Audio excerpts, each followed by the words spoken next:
All right, TVO kids, who is the first Canadian to walk in space? Chris Hadfield!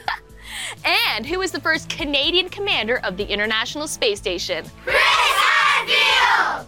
And who is the first Canadian commander of the International Space Station to be here with us in the space? Chris Hadfield! A big warm round of applause, everyone, for Chris Hadfield! Colonel Chris Hadfield, we are so honored to have you here. It is so nice to be here with everybody. Thanks for inviting me. Are we all over the moon that Chris Hadfield is here? Yeah! We're going to get to an email, if that's okay. I'm ready. We received over 600, which is amazing. This one is from Charles from Markham. What is life like on the International Space Station? Charles, on the International Space Station, life is busy. There's actually the schedule on our computer, and there's a red line that moves across the schedule that shows you what you're supposed to have done, and it tells you every single thing you're supposed to do every 5 minutes for the whole 5 months that you're up there. So like you're watching this thing go by and okay, 15 minutes from now I got to do that. An hour from now I got to do that. And if you get behind, then it's the wrong color on the other side of the red line. You got to try and catch up. So you always know what you're supposed to be doing. And there's 200 experiments on board. You have to fix things when you break. You want to take pictures of the world. You want to phone your family. It's a busy place to be. Are you ready? Go ahead, Giselle. How do you brush your teeth and go to the bathroom in space? That's a burning question from a lot of Yeah, people. how do you, well, brushing your teeth, we'll start with that. It's not that much different. In fact, I brought regular toothpaste up with me and a regular toothbrush. So I normally brush my teeth in the morning and then in the evening, before I go to bed and when I wake up. And so I would take my toothbrush and it would be Velcroed to the wall. So pull it off the wall. Now I have my toothpaste or my toothbrush. And then I had a little bag of water, like in this video, and I would take a little bag of water and just squirt a tiny bit of water onto my toothbrush. And then I would take my toothpaste and squirt it on top. You see the toothbrush is wet. Squirt it on top of the toothpaste or the toothbrush like that. Not too much. And then once I get the right amount, then I would close up the toothpaste, Velcro it back to the wall, and then start brushing my teeth. I'd brush my teeth, you know, like if you sort of hum happy birthday to yourself, that's about how long you should brush your teeth. And get the teeth in the back. And then I get all my teeth. And now I've got a dirty toothbrush and a mouthful of toothpaste. So on Earth, what you'd do probably is spit your toothpaste into the sink and then rinse your toothbrush. But we don't have very much water on the spaceship. So to clean my toothbrush, I just go and sort of suck all the remaining toothpaste out of it, and then it's pretty clean. And then I just Velcro it back on the wall. But now I got a mouthful of stuff, so I could either spit it into a cloth, but now I've got a dirty, toothpastey cloth, and what are you gonna do with that on a space station? So instead, I just swallowed my toothpaste every day. And it's not great, but it's not poisonous. Otherwise, they wouldn't let you brush your teeth with it. So that way I kept the cloth clean, and then I just a little squirt of water, clean off my toothbrush, rinse my mouth, and I came home with no cavities. Wow. But the other half of the question was, how do you go to the bathroom? And the toilet is a lot like a toilet on Earth, except instead of gravity pulling everything away from your body, it's wind and air. The toilet has air pulled down into it. So everything that comes out of your body gets pulled down into the toilet using airflow. It's right there. little bit drafty sitting up there, but that's what a toilet looks like. And that's a lady named Sunny Williams is showing us how to use the toilet on the space station. And you seal it up so it doesn't smell. And then that tube up here is what you pee into. In fact, that yellow tube is what you pee into.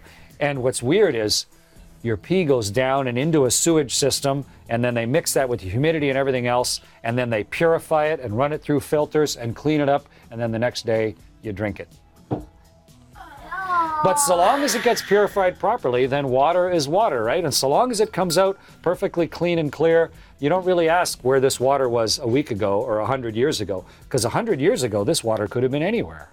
And I bet you 75 million years ago, this water used to be dinosaur pee. So long as you have a good enough filter, it just turns back into water. And on the space station, we have a really good filter. Where's McKenna? Out of all your most memorable experiences in outer space, which one is your most favorite and why? What's my most favorite and memorable experience in space? McKenna, there was one day on my second space flight where I got to go outside. Imagine if you'd spent your whole life inside and one day you get to go outside. And when you go outside, you don't just walk out a door, but you put on a big protective suit and then you grab on to both sides of the hatch and pull yourself out into weightlessness.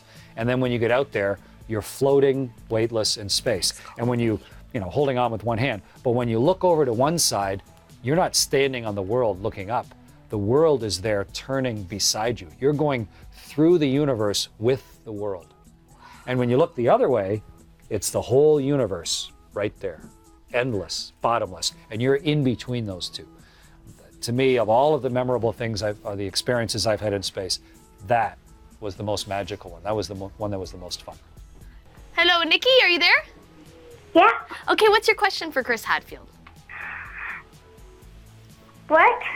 Does music sound different on the space station? Does music sound Does different? music sound different on the space Great station? Nick, question. I'm a musician. I've played guitar and I play trombone and I sing. I've been singing and playing my whole life. And so there's music on the space station. I played music on the space station. You've probably seen some of it, but I also wrote music up there. I played the guitar pretty much every night and sang. And the music sounds about the same, but the difference is it's noisy on a space station. There's all the fans running and the pumps running. So it's sort of like playing music inside the back of a school bus, or maybe inside a really loud machine, you know, maybe next to a lawnmower or something, because it's noisy. So you're trying to play music, but it's a loud place, just because you need all that machinery to keep you alive, to purify the air. So the music sounds about the same. Sound waves aren't affected by gravity, but it's just a noisy place. And so you want to have earplugs or earphones or something to truly listen to music on a spaceship. We have Jade with a question right into the microphone for Chris. Can you paint in space? Oh, can you paint in space? You know, I brought along a little tiny paint set. A friend of mine he draws books. His name's Peter Reynolds. He did The Dot and a bunch of other books for young people. And he sent me along with a tiny little paint set, just a tiny little paintbrush. And some of those little paints that if you put a little water on them, then they're like dry powder, but you put some water on them, then you have some color. So I did do a tiny little bit of painting up there. But a lot of paint you can't, because if you think about it, a lot of paint has a strong smell to it. A lot of paint sort of stinks when you open it up. And here on Earth, the stink has a long way to go. But in a space station, there's nowhere for the stink to go. And in fact, where most of those stinks go is you breathe them and your lungs become the filter of all of those strong smells. And after a while, that's really unhealthy for you. So we try not to bring stuff up to the space station that has a really strong smell to it. And that includes most paint. So you can just bring a tiny bit of paint up with you. We have Nicole, I believe, on the phone with another question. Hi, Nicole. Yes. Hi, Nicole. What's your question for Chris? How did you feel when you first got into space? Ooh, good question. I like that. How did I feel when I first got into space? I was excited. I was a little bit nervous because I'd never been there before. But mostly the biggest emotion up there was being relieved. Like, at last. I've been dreaming of this for years and years and years. It's really, really hard to be an astronaut and to fly a spaceship. And it's probably never going to happen. So when that day comes and you ride your rocket ship and it manages to make it all the way up through the atmosphere and get going fast enough, the biggest emotion when you get there is one of, yes, we're actually finally here, and the adventure is really beginning. So I think I felt all of those things, but the biggest emotion that I had was one of joyous relief. Fair enough. Okay, we have Yakira with a question. Go for it. How is living in space different than living on Earth? How is living in space different than living on Earth? Let's see. The biggest difference maybe is knowing that you are far away from everybody else and you can't change that. Imagine if you were with a group of maybe 2 friends, just 3 of you, and you were completely isolated from everybody else for 6 months or 5 months. It kind of changes how you think about things. You know, who do you count on? Who are you going to go ask a question of? If you get a toothache, who's going to fix it? If you get a little bit concerned about something, who are you going to talk to? So that group of people, they become not just your family, but they become everybody for you. And you really feel quite separate and different. But at the same time, if you go over to the window and look, the whole world is pouring by underneath. And so it's kind of comforting. Earth isn't too far away. Earth is like a giant mother, just you can't go give her a hug. That's all. And there was a follow-up question that you had as well. Where would you like to be and why? Where would I like to be and why? To be an astronaut, I had to live all around the world and even off the world. I had to live where all of our simulators are to train and prepare. So I lived in the United States, I lived in Japan, I lived in Russia, I lived in Europe. But the place I really wanted to be was back in Canada, actually. It's really nice. That's where I grew up. It's where I feel at home. It's where I feel comforted. It's nice to be back in Canada. We take good care of each other. And I think if I had any place in Canada that I could be, it would be with my family at our cottage, because we have a little cottage that we go to in the summer. And to me, that's one of the most special places, not even just on Earth, but one of the most special places that there is. Okay, we have another interesting question from Ashan. If there was one thing you could redo in your career, what would it be and why? If there was one thing I could redo in my career, what would it be and why? That's an interesting question. I've had several careers. I was a CF-18 pilot. I used to defend all of North America against invading aircraft. I was a test pilot, and I was a downhill ski instructor for a lot of years as well. And I was an astronaut for a lot of years. So I've had more than one career. If there's one thing I could do, what would I change and why? I think I would go back to when I was a ski instructor. And I used to teach skiing full-time and part-time. And I think I would ski more, because skiing, it's a lot, you can think about it. Skiing can be sort of like work if you're an instructor. You work with the students, you're training them, you're focusing on it, you're thinking about making them a better skier. But did you actually just go have fun skiing yourself? Did you actually remember to enjoy why you're there? And I think if I had a chance to go back and do one of the things that I used to do for my job, I think I would just love skiing more and maybe do a little less serious teaching. My name is Leah, and who or what was your inspiration to become an astronaut? Leah, thank you. Who or what was my inspiration to become an astronaut? The very first two people to walk on the moon, their names were Neil and Aldrin. Everybody called him Buzz. So Neil and Buzz. It was Edwin Aldrin was his name. Neil and Buzz were the first two people to walk on the moon. And, up until that day, it had been impossible to walk on the moon. And yet, by the time night came, those people had not only walked on the moon, but they'd gone back into their spaceship and gone to sleep. For the first time in history, we not only walked on the moon, we were sleeping on the moon. And to me, I just thought, that's incredible. In one day, something absolutely new happened. And it didn't happen because it had to. It happened because it just barely could. And that was really exciting for me. And that inspired me to want to fly in space. And it inspired me to do most of the things I did in my life. Just that one day of the first two people walking and sleeping on the moon. Hi, I'm Amir, and I was wondering, were there any problems in space that you thought you might not be able to come home? Amir, the reality of doing something new that's hard is that things always go wrong. Always. Every single day things go wrong. And if they really seriously go wrong, then are you going to be able to come home? That's a serious question. On my very first flight, we were trying to dock and build a space station, and our systems were all, like our sensors were all failing, and we didn't even know if we were going to be able to dock or not.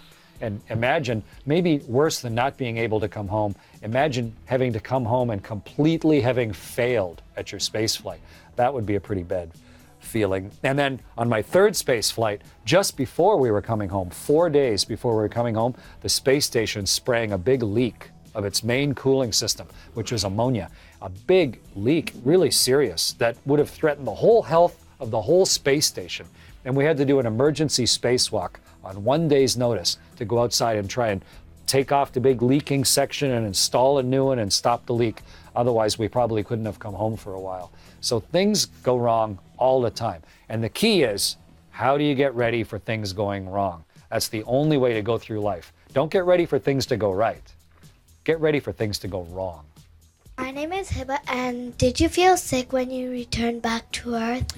Well, I felt so sick when I came back because I hadn't been used to lifting up my own arms. Suddenly I felt weak and old, and I couldn't balance properly because I hadn't had gravity to remind me which way was up for 5 months. And so I felt weak and tired and dizzy as could be. And when you're weak and tired and dizzy, sometimes it just makes you just want to lie down and throw up, or throw up and lie down. That's all I wanted to do. I just felt terrible.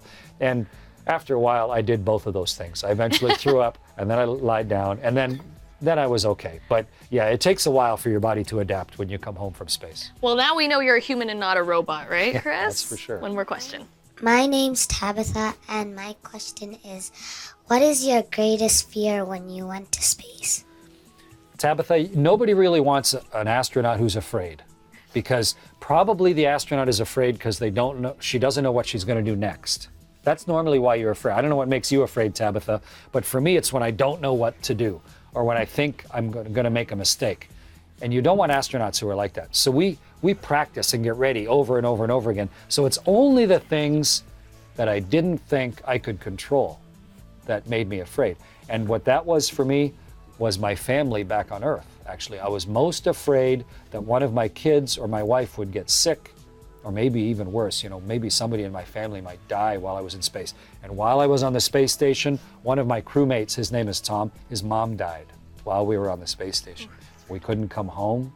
He had to do everything, just by phoning his family, talking to his brothers and sisters. I mean, it was a pretty terrible thing. And that's what I feared the most, that somebody in my family would be sick or die while I was in space. Not for me, but I was afraid for my family. Colonel Chris Hadfield, I'm sorry that was the last question, unfortunately, but thank you so much for being here. Did you guys enjoy it? Yeah! Excellent.